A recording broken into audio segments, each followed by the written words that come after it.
welcome to 2021. So I'm going to do a little bit of a combined video this time because I wanted to talk a little about my last book of 2020, but I've already talked about it in other videos too because it was part of a TBR way back a few months ago, and I talked about reading some of the stories and stuff in it then, so I don't really need to add a whole bunch onto that. Also, on a related note, because I know a lot of people do like their stats and stuff, I'm going to attach links to my TBR stats for half of last year. And I say half because I only decided to start tracking my numbers in July. So it starts in July and goes through December, and then I'm also going to start tracking them this year, starting in January this time. So that one will be a full year's worth of stats. But it'll have my TBRs, what I read on that, what I read that wasn't on that, what I DNF'd, all that kind of stuff. So if you're interested in any of those stats, I'm just going to post a link to it. I was going to do a video, but trying to edit it didn't really work out with the setup that I currently have, so that's where those are if you want to see that. So we'll jump into my last book of 2020, and then I'm going to talk about my first TBR of 2021, and then that'll be this video. So the last book that I finished in 2020 was Color Outside the Lines. I'm really sad that it took me as long to finish as it did, because when I was reading it for the Fortnite Frights, it was so good, and I was having so much fun with it. It's just an anthology of short stories. They're about love, as the little header says, but they're interracial relationships. There was intersectional, I think is the term for it, because there was LGBTQIA representation in these and stuff too. There was even a little bit that was less romantic love, but focused a little more on love of family. And so it was beautiful. I love this book. As I talked about back when I had it on a TBR and stuff, I had originally gotten this from the library, and then I needed to return it to the library and hadn't finished and was loving it so much anyways that I bought my own copy, and it's beautiful and I love it, and I think I'll probably go back to this time and time again, because especially a few of these stories I was I'm so sad that they're short stories and I wish that they had more going on with them. So yeah, if you're looking for a fun short story anthology, I highly recommend this one. It's a great one. Oh, so good. I loved it. So, there's that. So, I just wanted to say that briefly, because again, I had already talked about it. My feelings are the same. The stories were great. It was fun. I loved the diversity in it. It's a great choice for short stories. So, let's move on to my January TBR. First off, the first thing, probably not the very first book that I'll read in 2020, because I have a few books that are due to the library that I'll need to read sooner, but the first biography that I wanted to read for 2020 is Who is Alex Trebek? I found this book when I was shopping at Barnes & Noble trying to find Christmas presents, and I saw this and I was like, I love Alex Trebek and I'm so sad that he died. I'm gonna get his book. So yeah, I keep thinking of it as the first memoir that I'm gonna read in 2021, but it's a biography because he didn't write it. But I'm super excited for it, and I can't wait. So that's gonna be probably my first nonfiction either way, but first biography of the year. Super excited for it. And then next on my list I have Club Dumas, which is actually a book that a commenter recommended that I read.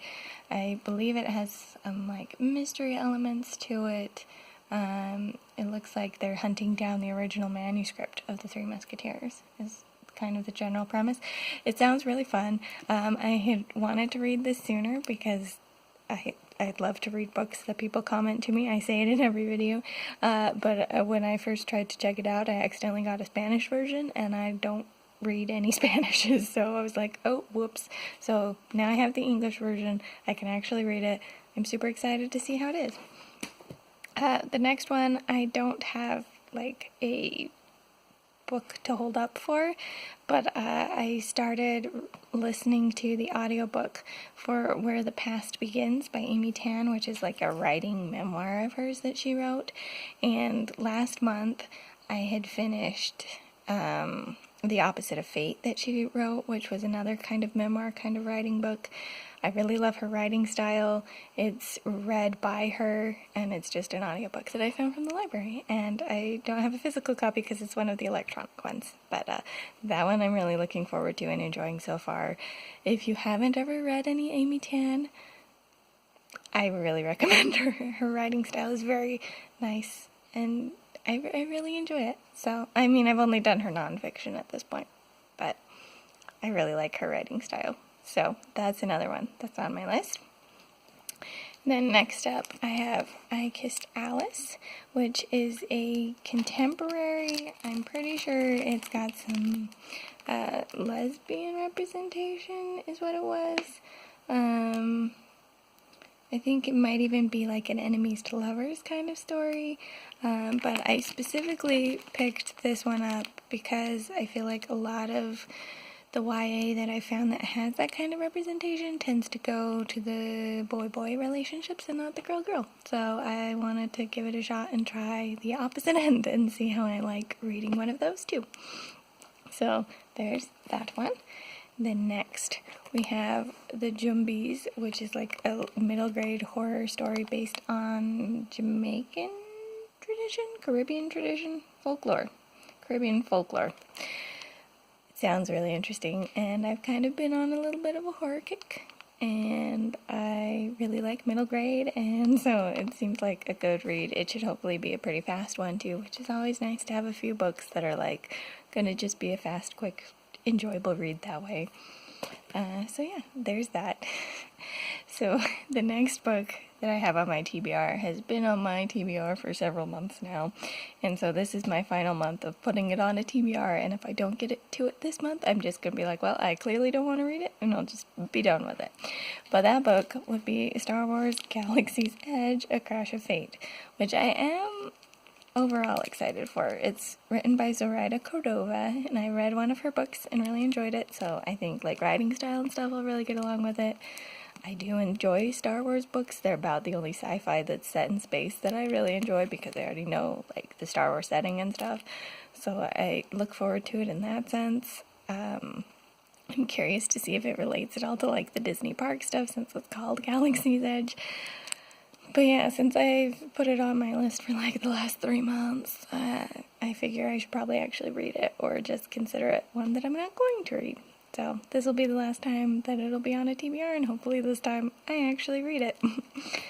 And then the final thing I wanted to put on my TBR is I've got Don't Turn Around, which all I really remember about the description of it is that it's a thriller, but I do like reading thrillers every once in a while, and it's been a little bit since I read a thriller, so hopefully this will be another fun, fast read. It's a fairly short one overall, so I'm looking forward to that. But yeah, that's what I've got on my TBR. So that's my TBR. That's my thoughts on my last book that I read in 2020. I will post those links for my TBR stuff down below, and I'll try to post links for like each month that I do a TBR. I'll try to repost that link in case anyone's curious and wants to follow along with how my 2021 reading goes. But yeah, if you have any books that you're looking forward to reading this month, if you have a TBR, if you've read any of the books on my TBR, feel free to comment and share thoughts down below. Like I said, with this whole Club Dumas thing, just hit myself in the face. With this whole Club Dumas thing, I do like to read commenters' books, or try to find commenters' books, so if you want to comment some books you think that I would enjoy, I will try to get to them. But yeah, I think that's all that I've got for now. I hope everyone is having a lovely 2021 so far, and that you're excited to have this whole new year ahead of you, and to have 2020 finally behind us, so that we can try to move on and make progress in the world and all of that. But yeah, I think that's all I've got for now. And this is the Umlaut Harper signing out.